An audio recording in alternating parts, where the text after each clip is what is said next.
প্রদর্শনে উপস্থিত প্রিয় শিক্ষার্থী ভাইয়েরা, বাংলাদেশের মুক্তিযুদ্ধের যে সংগ্রাম ছিল সেটা একমাত্র ছিল বৈষম্যের বিরুদ্ধে।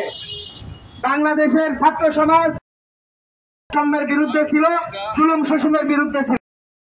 প্রতিরোধের মাধ্যমে বাংলাদেশের মেধাবী ছাত্রদেরকে পিছিয়ে রাখা হয়েছে। সমাজের বিভিন্ন জায়গায়, বিভিন্ন সংস্থাতে, শিক্ষা প্রতিষ্ঠানগুলোতে মেধাহীন অযোগ্যদেরকে পদ দেওয়ার মাধ্যমে দেশকে একটা দেওয়া হয়েছে। আমরা শহর মহল্লায় প্রতিষ্ঠানগুলোতে পোষ্য কোটার মাধ্যমে তাদের না শিক্ষাগত যোগ্যতা আছে,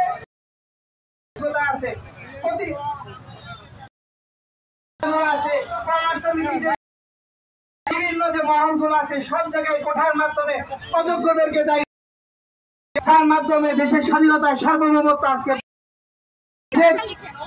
যে সম্ভাবনা একটা দেশ আমরা আজকে 50 বছর পার হয়ে চলে এসেছি। এখানে আমাদের বাংলাদেশ যত উন্নতির জায়গা ছিল মাধ্যমে অযোগ্যদের নিয়োগের মাধ্যমে সেই জায়গা, এই জন্য ছাত্র সমাজ আমাদেরকে বৈষম্যের বিরুদ্ধে বাংলাদেশের ছাত্র সমাজ যেভাবে অতীতেও মাঠে ছিল কোর্টের মাধ্যমে চেষ্টা হয়েছিল 6 দফা আন্দোলনকে কোর্টের রায়ের সৃষ্টি করা হয়েছিল, কিন্তু এই কোর্টের যে বিরুদ্ধে রুখে দাঁড়িয়েছিল।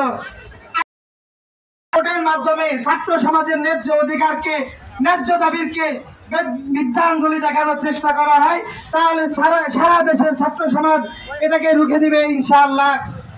সকলকে আন্দোলন সংগ্রামে মাঠে থাকার আহ্বান জানিয়ে বক্তব্য শেষ করছি। আসসালামু আলাইকুম।